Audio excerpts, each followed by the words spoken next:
Hello everyone, this is doctor Jeevesh Yadav. तो according to NCISM syllabus हम लोग मोस्ट इम्पॉर्टेंट आपके 33 जो ड्रग हैं द्रव्य गुण पेपर 2 के, जिसको आपको बिल्कुल भी स्किप नहीं करना है। ठीक है, जो जिनसे क्वेश्चंस आने के सबसे ज़्यादा चांसेस रहते हैं। ठीक है, तो वो जो ड्रग है वो अपन डिस्कस कर रहे थे और इसी कड़ी में हमने ऑलरेडी पहले क्लास में ड्रग डिस्कस कर लिया था। पहला जो ड्रग है, आज की क्लास में हम लोग दूसरा जो ड्रग है वो अपन डिस्कस करेंगे। स्टार्ट करते हैं आज की जो क्लास है वो। तो ये देखो, ठीक है, ये जो प्लांट है समझ में आ रहा होगा। अब समझ में आ गया होगा क्या है ये, जटामांसी। ठीक है, नेक्स्ट जो ड्रग है वो कौन सा है आपका, जटामांसी।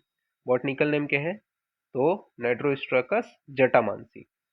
कौन सी फैमिली है, तो विलियेसी इसकी फैमिली है, विलिनेसी इसकी फैमिली है। ठीक है, तो नाइट्रोस्ट्रैकस जटामांसी ये आपका बॉटनिकल नेम है। अब पर्याय के विषय में बात करते हैं, सिनोनिम्स क्या क्या बताए गए हैं। तो सिनोनिम्स के अंतर्गत बताया गया इसे किरातिनी बोला जाता है। क्या बोला जाता है, किरातिनी। किरातिनी क्यों बोला जाता है, तो किरातिनी इस वजह से बोला जाता है क्योंकि पर्वतीय क्षेत्रों में पाया जाता है। ये कहाँ पे, पर्वतीय क्षेत्रों में पाया जाता है, इस वजह से किरातिनी बोला जाता है।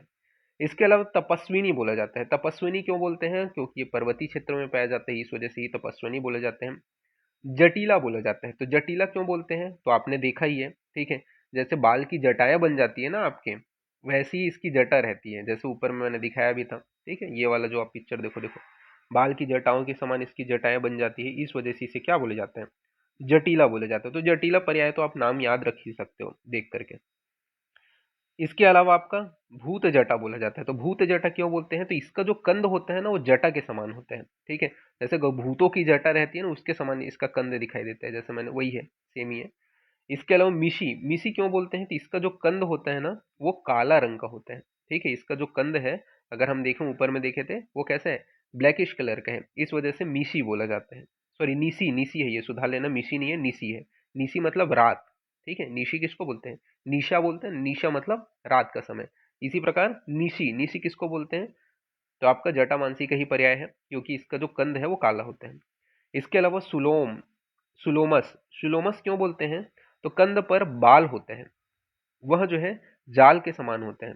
ठीक है, तो कंद पर बाल होता है, वह जो है जाल के समान होते हैं, इस वजह से सुलोमस बोला जाता है। मासी, मासी क्यों बोलते हैं, तो मेदोहर होने के कारण इसे मासी बोला जाता है। इसके अलावा पलंकशा, पलंकशा क्यों बोलते हैं, क्योंकि ये क्या है, जो मेद है उसका हरने का काम करता है, यानी कि मेदो हर होने के कारण इसे पलंकशा बोला जाता है। ठीक है, इसके अलावा नलदम, नलदम क्यों बोलते हैं, तो कंद जो है उसका विशिष्ट रंग होने के कारण इसको नलदम बोला जाता है। माता क्यों बोलते हैं, तो निद्रा लाने वाला होने के कारण। ठीक है, जटामांसी का सेवन करोगे, ठीक है, तो ये क्या है, निद्राजनक होता है, तो निद्रा लाने के कारण इसे माता बोला जाता है। कृष्ण जटा क्यों बोलते हैं, तो कृष्ण वर्ण का जटा होने के कारण इसको कृष्ण जटा बोला जाता है। ठीक है, तो आपको काला कलर से दो याद हो गया, निशी, कृष्ण जटा। ठीक है, इसके अलावा माता क्यों बोले, तो निद्रा को लाने के कारण। जटा से आपको याद हो गया, ठीक है, कि इसका भूत जटा भी बोला जाता है और जटीला भी बोला जाता है। तो ये तो मतलब देखो, ये पर्याय को आपको याद करने की जरूरत नहीं है, आप ड्रग को ऑटोमेटिकली आप नाम सुने, आपके पास पिक्चर है, आप पर्याय याद कर लिए ऑटोमेटिकली। ठीक है, आपके दिमाग में सेटअप हो जाएगा पर्याय। तो ऐसे याद करना है, ऐसा नहीं है कि रटते रहना है, रटते रहना है। बॉटनिकल नेम, फैमिली नेम रटने वाली चीज है, ये आपको रटने की जरूरत नहीं है। ठीक है, तो इसका इंपॉर्टेंट जो पर्याय है वो कौन सा है आपका, माता। माता इसके इंपॉर्टेंट पर्याय है, तो ये आपको ध्यान में रखना है। तो मैं पासवर्ड भी ना माता ही रखूंगा, माता जैसा लिखा है वैसे आपको डालना है, तो ये पीडीएफ आपका ओपन हो जाएगा। ठीक है, माता करके। नाउ नेक्स्ट अपन आगे बढ़ते हैं, इसमें वर्गीकरण के विषय में बात करते हैं। तो वर्गीकरण में आचार्य जो चरक हैं उन्होंने इसे संज्ञा, स्थापन, कंडुघ्न तथा शुक्र जनन बताए हैं। तो आचार्य जो चरक है उन्होंने इसे संज्ञा, स्थापन, कंडुघ्न तथा शुक्र जनन बताया है। सुश्रुत ने एलादिगण तथा अंजन आदि गण के अंतर्गत इसको रखा है। तो सुश्रुत ने एलादिगण व अंजन आदि गण के अंतर्गत रखा है। भाव प्रकाश ने कर्पूर आदि वर्ग के अंतर्गत रखा है। तो भाव प्रकाश ने कर्पूर आदि वर्ग के अंतर्गत रखा है। स्वरूप के विषय में बात करें तो इसका छूप होता है। तो स्वरूप कैसे है, छूप होता है। उत्पत्ति के विषय में बात करें तो पर्वतीय स्थान पर पाया जाता है। तो उत्पत्ति में क्या है, पर्वतीय स्थान पर पाया जाता है। प्रयोज्यांग जो है वो मूल है, यानी कि कंद है, इसका प्रयोज्यांग क्या है, मूल है, कंद है। केमिकल के विषय में बात करें तो जटामांसी, ठीक है, बीटा साइट्रोस्ट्रॉल, ये मेनली इसके आपके केमिकल है। फिर बात करते हैं इसके रस पंचक के विषय में। तो रस पंचक में इसका रस कैसा होता है, तो रस जो होता है ना इसका कसाय, तिक्त तथा मधुर रस होता है। ठीक है, कसाय, तिक्त, मधुर। कसाय, तिक्त, मधुर रस होते हैं। गुण जो है वो लघु स्निग्ध होते हैं। वीर्य शीत होते हैं और विपाक जो है वो कटु होते हैं। तो ये क्या है आपका रस पंचक के अंतर्गत बताया गया है कि कसाय, तिक्त, मधुर, लघु स्निग्ध, शीत, वीर्य और कटु विपाक। कर्म के विषय में बात करें तो दोष कर्म यहाँ पे बताया गया है। यह त्रिदोष शामक होते हैं। क्या करते हैं? तीनों दोष का समन करने का काम करते हैं, तो त्रिदोष शामक बताया गया है। साथ ही साथ अब ये त्रिदोष का समन कैसे कर रहे हैं? तो इसमें हमने देखा था कि उष्ण गुण होता है, सॉरी स्निग्ध गुण होते हैं। तो स्निग्ध गुण होने के कारण वात का समन करेगा। शीत वीर्य तथा कसाय तिक्त रस, कसाय तिक्त व मधुर रस होने के कारण पित्त का समन करेगा व तिक्त कसाय रस के कारण कफ का शमन करता है। तो ये आपको ध्यान में रखना है कि किस प्रकार से त्रिदोष शामक है। स्निग्ध गुण के कारण वात शामक, शीत वीर्य, कसाय तिक्त मधुर रस के कारण पित्त शामक, तिक्त कसाय रस के कारण कफ शामक होता है। तो ये आपको ध्यान में रखना है। फिर संस्थानिक कर्म या बाह्य प्रयोग के विषय में बात करते हैं, मतलब सिस्टम में आपका जो आपका कैसे एक्सटर्नली इसका यूज करेंगे। तो जैसे कि आपका वर्ण वर्ण होते हैं, ठीक है, तो आपके स्किन के लिए लाभदायक होता है, वर्णकर होते हैं। वेदना स्थापक होते हैं, यानी कि कोई पेन हो रहा है तो उसको ठीक करने का काम करेगा, वेदना स्थापक बताया गया है। साथ ही साथ मेध्य होते हैं, ठीक है, यानी कि आपका जो ब्रेन पावर है उसको बढ़ाएगा, बल को लाएगा, बल्यकर होते हैं। संज्ञा स्थापक होते हैं, यानी कि एनेस्थीसिया इसकी एनेस्थेटिक इसकी प्रॉपर्टी भी होती है, ठीक है, संज्ञा स्थापक। निद्रा जनन, यानी कि इसका सेवन करने से निद्रा आती है, इसी वजह से इसका पर्याय भी हमने देखा था माता। ठीक है, फिर बात करते हैं सामान्य कर्म के विषय में। तो सामान्य कर्म में मेध्य होते हैं, बल्य होते हैं। इसके अलावा आपका वच्य, त्वच्य यानी कि त्वचा के लिए हितकर होते हैं। इसके अलावा संज्ञा स्थापक जो हमने ऊपर में ही पढ़ा था वही चीज ही है। कंडुग्न हो गया। विषग्न यानी कि विष को भी दूर करते हैं। शुक्र जनन होते हैं, शुक्र का जनन करने का काम करेगा, ठीक है, स्पर्म काउंट को बढ़ाएगा मतलब। दहहर होते हैं, तो बर्न जो आपको ऊपर में भी देखा था दहहर होते हैं, ठीक है। इसके अलावा श्वासहर होते हैं, कासहर होते हैं, निद्रा जनन होते हैं, कांति प्रसादक होते हैं, वेदना स्थापक होते हैं। तो ये सभी इसके आपके बताए गए हैं। फिर पाचन संस्थान में यहाँ पे आपका बताया गया है। तो पाचन संस्थान में दीपन, पाचन, रोचन, अनुलोमन तथा यकृत उत्तेजक होता है। तो पाचन संस्थान में दीपन भी करेगा, पाचन भी करेगा, रेचन है, रोचन नहीं है, सुधार लेना, रेचन है, रेचन है, अनुलोमन है तथा यकृत उत्तेजक होता है। तो ये आपको ध्यान में रखना है। फिर बात करते हैं रक्तवह संस्थान। तो रक्तवह जो संस्थान होते हैं, ठीक है, यानी कि डाइजेस्टिव सिस्टम में हमने देख लिया। अब रक्तवह संस्थान में जो सर्कुलेटरी सिस्टम है उसमें अपन देखते हैं। तो हृदय का नियमन करने का काम करते हैं, यानी कि जो हार्ट है उसकी एक्टिविटी को, प्रॉपर फंक्शन को ठीक रखते हैं। रक्त का जो भार है उसको कम करने का काम करते हैं, ठीक है। श्वसन संस्थान यानी कि रेस्पिरेटरी जो सिस्टम है उसमें बात करें तो ये क्या काम करते हैं? तो कफग्न होता है, यानी कि जो कफ है शरीर फैला हुआ है रेस्पिरेटरी सिस्टम में उसको ठीक करने का काम करेगा। फिर मूत्रवह संस्थान के विषय में बात करते हैं, यानी कि आपका जो एक्सक्रीटरी सिस्टम है, ठीक है, या यूरिनरी जो सिस्टम है उसके विषय में बात करें तो यूरिनरी जो सिस्टम है उसमें क्या है, जो वृक है, किडनी है, उसको क्या है, उत्तेजित करने का काम करते हैं। प्रजनन संस्थान में यानी कि रिप्रोडक्टिव जो सिस्टम है उसमें क्या करते हैं, वजीकरण होता है तथा आर्तोजनन का काम करते हैं, ठीक है, यानी कि स्पर्म काउंट को भी बढ़ाएगा और ओवुलेशन को भी बढ़ाते हैं। इसके बाद में बात करें त्वचा में, तो त्वचा में क्या है, त्वचा होता है तथा कुष्ठग्न होता है। तो स्किन के लिए अच्छा होता है, कुष्ठ रोग अगर हुआ है तो स्किन में ही होता है तो उसको भी ठीक करते हैं। ताप क्रम में ये क्या है, ज्वरग्न होता है, तो ज्वर को हरने का काम करते हैं। प्रयोग के विषय में बात करें तो इसका जो प्रयोग है, ठीक है, दोष कर्म के आधार पर इसका जो प्रयोग है, यूजेस है, वो अपन बात करें तो त्रिदोष शामक होते हैं।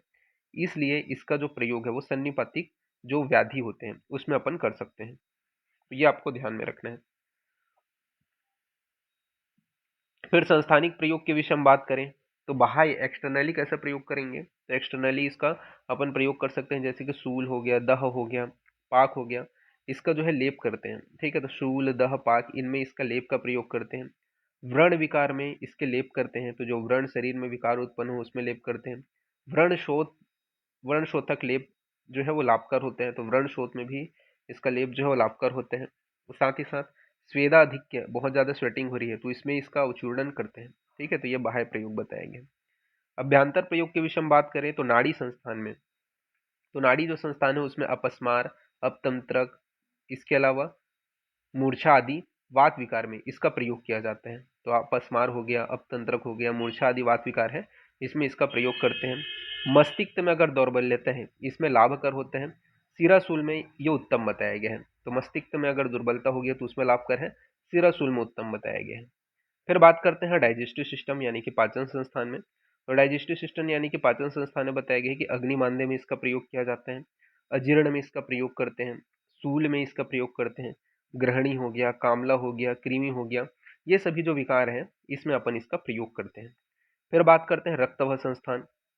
तो रक्तवह संस्थान में हृदय जो आपका हृदय उपद्रव में इसका उपयोग किया जाता है। तो हृदय में अगर कोई कॉम्प्लिकेशन हो रहा है तो अपन इसका प्रयोग करेंगे, या फिर रक्त की अधिकता है तब इसकी जो है प्रयोग किया जाता है।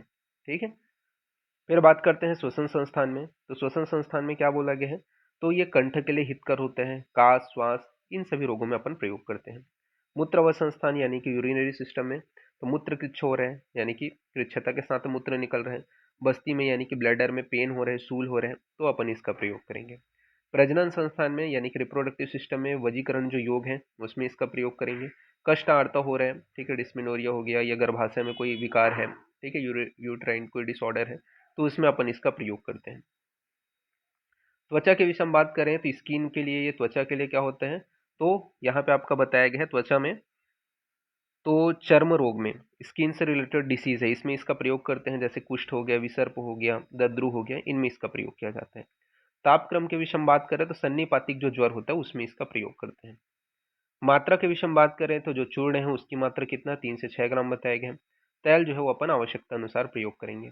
योग के विषय में बात करें तो योग में आपका मत्स्यादि क्वाथ, तो मत्स्यादि जो क्वाथ है उसका अपन कंडू और पामा में प्रयोग करते हैं। मत्स्यादि लेप का अपन कुष्ठ में प्रयोग करते हैं। इसके अलावा सारस्वत सुधा लेने, सारस्वत जो चूर्ण है, ठीक है, थोड़ी स्पेलिंग गलत हो गया यहाँ पे, सारस्वत चूर्ण, तो सारस्वत जो चूर्ण है ये भी इसका योग है जिसका अपन नेत्र रोग व अपस्मार में प्रयोग करते हैं। और जटा मांस्यक, इसका जो प्रयोग है वो उन्माद व अपस्मार में किया जाता है। सॉरी, सारस्वत बोल दिया मैं, शाश्वत चूर्ण है, तो शाश्वत चूर्ण का नेत्र रोग व अपस्मार में प्रयोग करते हैं। ठीक है। नेक्स्ट अपन आगे बढ़ते हैं आमिक प्रयोग के विषय में। तो कुष्ठ जो रोग होते हैं, तो कुष्ठ रोग में कैसे प्रयोग करेंगे, तो जटामासी का अपन कल्क ले लेंगे, मरीच, लवण, हरिद्रा, नागर, इनका प्रयोग जो है मूत्र के मतलब गोमूत्र के साथ में अपन इसका लेप के रूप में प्रयोग करेंगे। मतलब जहाँ पे स्किन डिसीज कुष्ठ हुआ है वहां पे अपन जटामांसी का कल्क लिए, मरीच लिए, लवण लिए, हरिद्रा लिए, नागर मोथली, इनको अपन क्या है गोमूत्र के साथ में ले करके लेप बनाएंगे और उस लेप को लगा देंगे।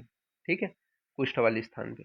कास रोग में कैसे करते हैं, तो कास रोग कफिंग में अपन जटामांसी, मधु, मुस्ता, इनसे साथ ही जो दूध है उसका प्रयोग करते हैं।